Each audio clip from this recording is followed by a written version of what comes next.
Yo, what is up, fellas? Partywaffles here, and today I'm coming at you guys with my Season 4 Unholy Death Knight guide. For those of you that don't know me, I'm a multi-rank 1 Death Knight. I got rank 1 last season, currently number 1, and I'm going to tell you guys what I do to succeed. I'm going to break it down for you into individual parts, and you're going to be able to replicate it by the end of this. So let's go ahead and get right into it, and we're going to start with talents. So let's go. Alright guys, let's take a look at the talents. So I'm just going to break them down for you each side here, and then I'm kind of going to explain the playstyle, okay? So just standard utility, everything on the side. Notable things here, we have double death grip, we have short kick so that we can land more kicks and snowball the game with our kicks. We have short icebound fortitude. We have grip of the dead to make our death and decay slow, but we're actually playing defile, so you'll see why.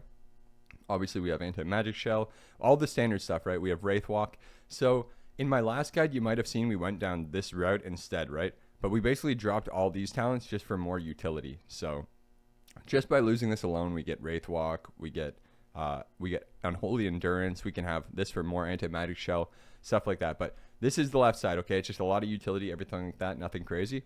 But one last thing I wanted to talk about for the talents is how to flex the talents, okay?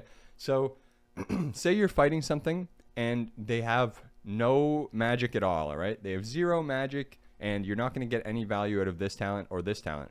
Well, you can juggle these talents around. So this would give you more death strikes and more runic power for coils, right? So you could put it into there for extra damage, and you could put the other talent into there for extra damage as well, right? So if you don't need any magic, you could juggle the talents around, right? You juggle the talents around to counter what you need or how you want to play.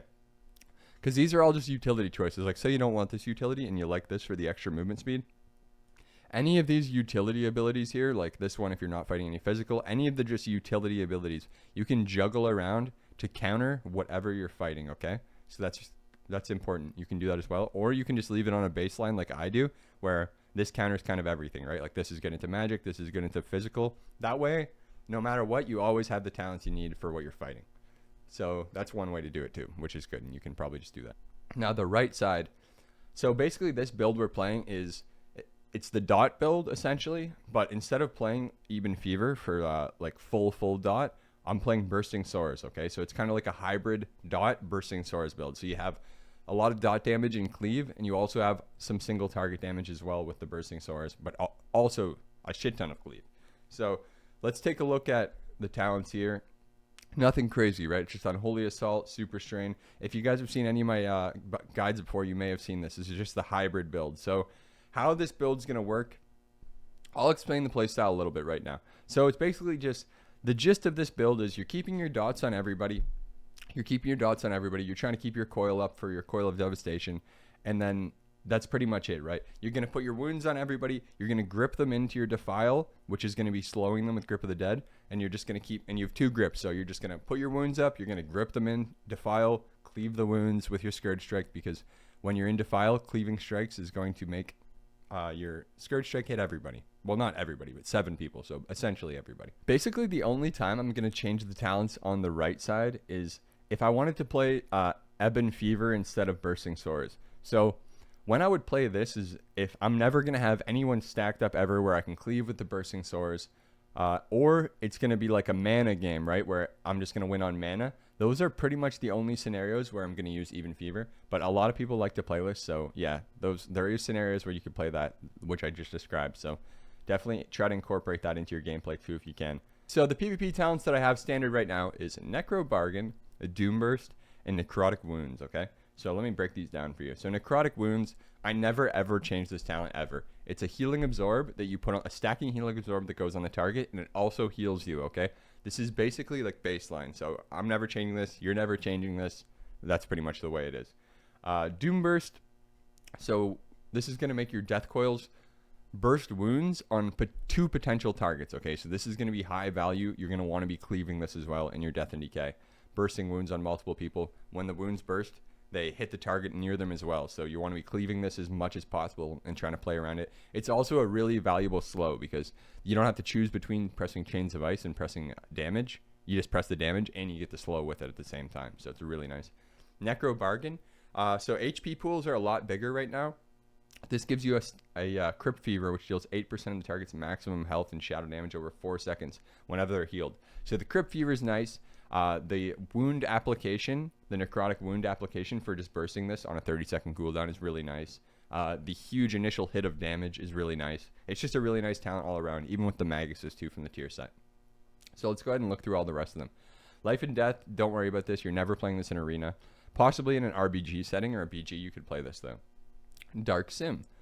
You can play this. This is a high skill capability. You don't have to play this, okay? I pushed my rank 1 this season. I didn't play it at all. The season before I did play it, but you don't have to play it. If you want to learn about it, you can seal basically any ability that costs mana. So it's a good ability. Reanimation is kind of a meme now. It was OP before, but not anymore.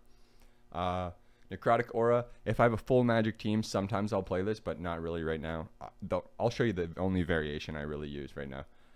Strangulate, it's a good silence. So the only talents I really switch here is Necro Bargain for Strangulate. That's pretty much it. Like, sometimes I'll play Spell Warden or something, but I'll never play Rotten Wither. Bloodforge into full physical. Sometimes I would play this into full physical, okay, if you find yourself struggling.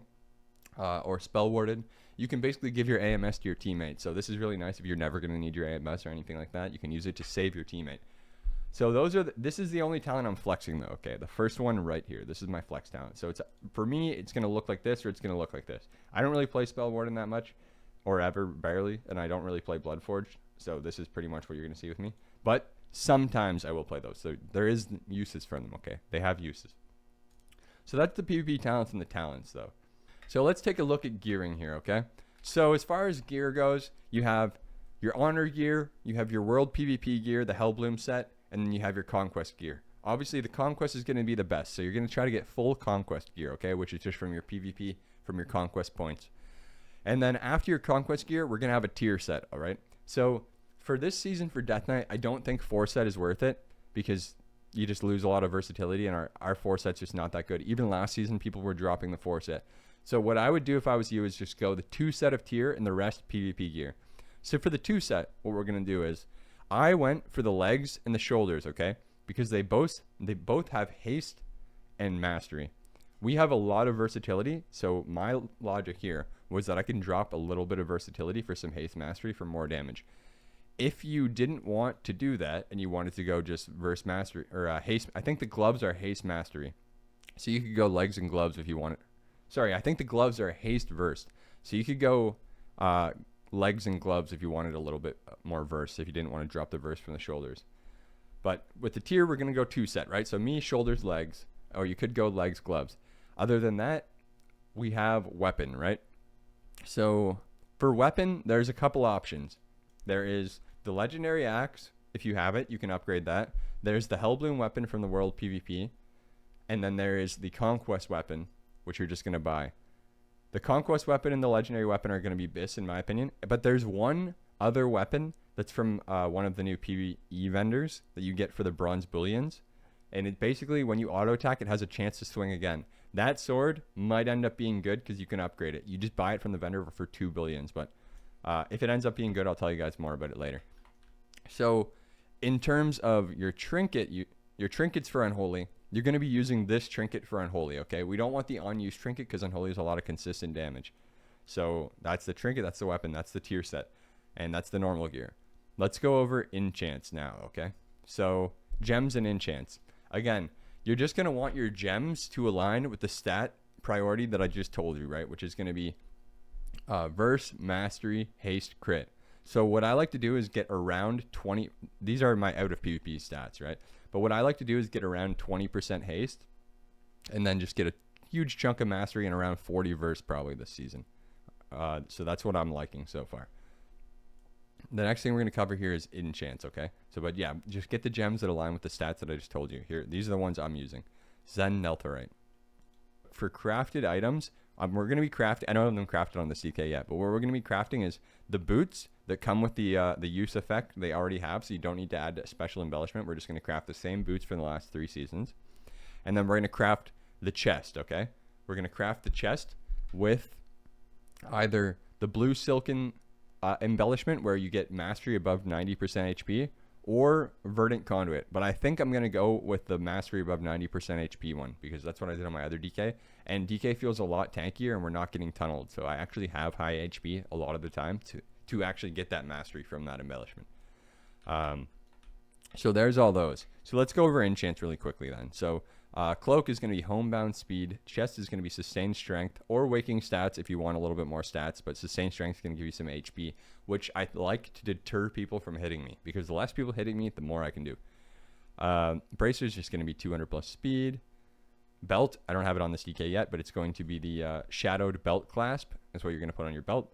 The fierce leg armor kit is what's going to go on your legs. Planesrunner breezes on your boots, and then on your rings you can put mastery or haste, depending which is going to fit those stats that I just told you about. One final enchant, and the final enchant that we need to add is going to be Rune of Fallen Crusader to our weapon. For Unholy, it's just going to be Bis. There's no other option. And then of course the trinkets, we have the trinkets that I already told you about. So that's going to be all the gearing and itemization. You're just going to kind of get all those pieces I just explained. So how we're going to do damage, guys, it's going to be like this, okay? I'm just going to give you the basis, and then I'll tell you a little bit more advanced. So first of all, you're just going to have your dot on the target, right? And you're going to apply wounds, and you're just going to burst the wounds with Scourge Strike, right? You're going to apply them with Festering Strike. You're going to burst them with Scourge Strike. And you're basically going to dump your runic power with Death Coil or with Death Strike if you need health, okay? So that's basically it, right? It's pretty simple at the core level like that. Put the wounds, try to keep the wounds on people, and then just burst your wounds. And when you burst a wound, you're getting your necrotic wounds on the target, right? When you burst one, you're going to get a necrotic wounds, and you're also going to get a Fester Might stack, okay? So you want to try to keep your wounds on the target as much as possible. Try to keep your get your festering wounds on, and that's it. Just apply the dot, burst the wounds, and try to keep up this talent, Plaguebringer, as much as you can, okay? Because when you Scourge Strike, it's going to cause your diseases to occur, damage to occur 100% more quickly for 10 seconds. So since we're going to try to have dots on everyone, we're also going to try to keep our Plaguebringer up. So the most important thing you want to do here is just try and keep your Plaguebringer up, and yeah, your necrotic wounds, you can try to keep them as much as you can too, right? But there's a lot of things to try to keep up, but mainly just try to keep up your dot, try to keep up your Plaguebringer, and that's it for the normal damage, okay? So we still have all our burst cooldowns and everything. We'll go over that last, but the next thing I'm going to teach you about normal damage here is this. So after you got your normal damage down like that, and you can just apply your wounds, burst your wounds, do the coils, right? And again, try to cleave the coil because it's going to hit multiple targets. The next thing, we're going to take it up a notch here. So this is what you're going to try to do a lot of the time, all right? You're playing 20-second Death and Decay with Defile, and we're playing double Grip with Grip of the Dead. So Defile and Grip almost line up perfectly. So what you're going to be trying to do a lot of the time is you're just going to be applying wounds on people, okay? You're going to be applying wounds on multiple targets near you. And then one thing is you don't want to overcap the wounds, right? You don't want to waste wounds and go past 6 because it only goes to 6. But you want to get your wounds on people, and then you're going to grip the healer in, or grip them all together, and you're going to have a Defile down, which is going to slow them. And then when they're slowed in the Defile, you're just going to start cleaving your Scourge Strikes on all of them, right? Because your Scourge Strike's going to hit them all, and it's going to burst the wounds on all of them, and the wounds are going to burst. Each wound is going to burst on the next person, and they're just going to do a ton of cleave damage together, right? So that's what you're going to keep doing. Outside of your basic, just your normal stuff, you're also going to be trying to put wounds on multiple people, set up your wounds, and then just be setting up Grip, Death and Decay, cleaves, right? And if one of your teammates has a stun for it, beautiful. If he doesn't, you can also grip blind and set it up with the blind, right? You can grip them in, blind, drop a Death and Decay, and then just start cleaving.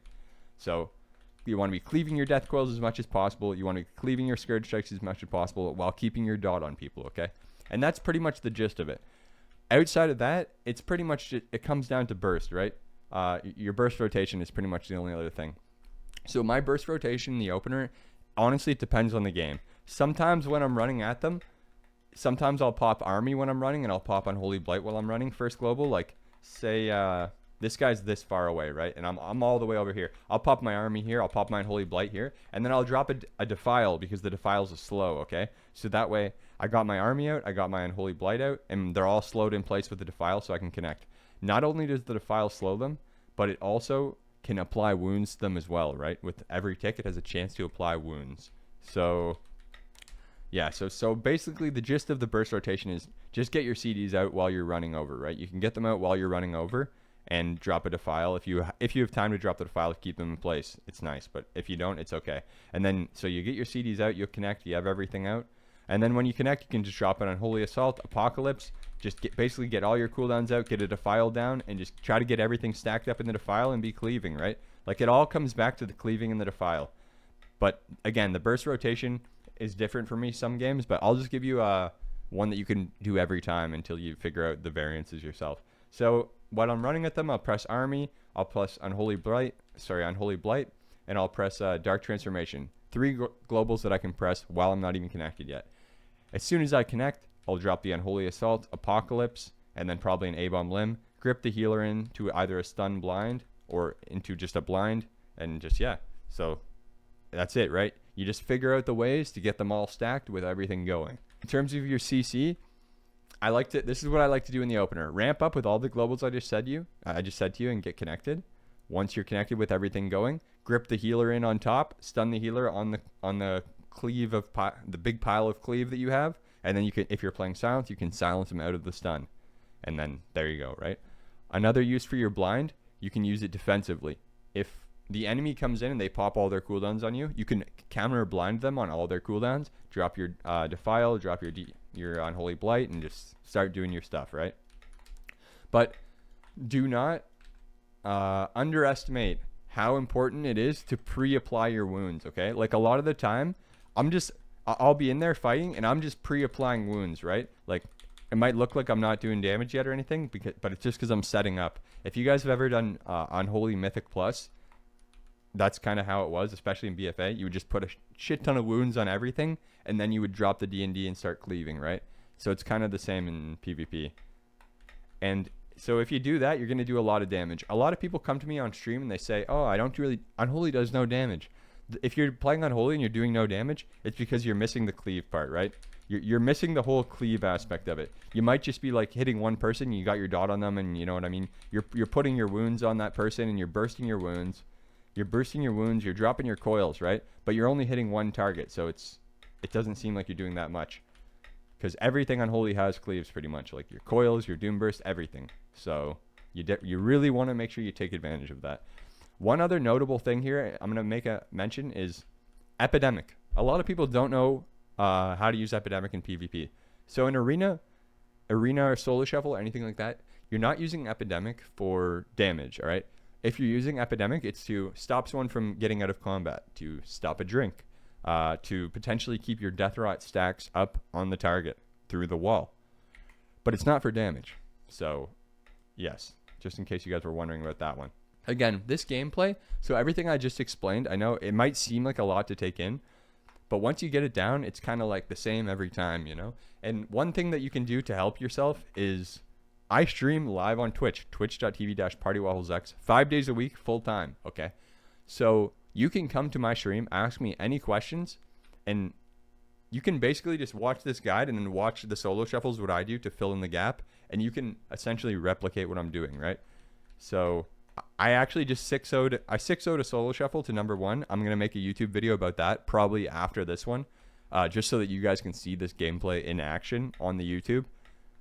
And I think that will help you guys. So check out the guide, check out the video to follow, and try and just fill in the gaps. If you have any other questions, comment them down below, anything like that. Please leave a like if this guide helps you. And yeah, I'll see you guys on the next one. I'm going to have a Frost guide coming out real soon. I just want to get the Unholy first because I do think Unholy is a lot better than Frost right now. And yeah, so I'll see you guys on the next one. And I hope this helps you out. Take it easy. Peace.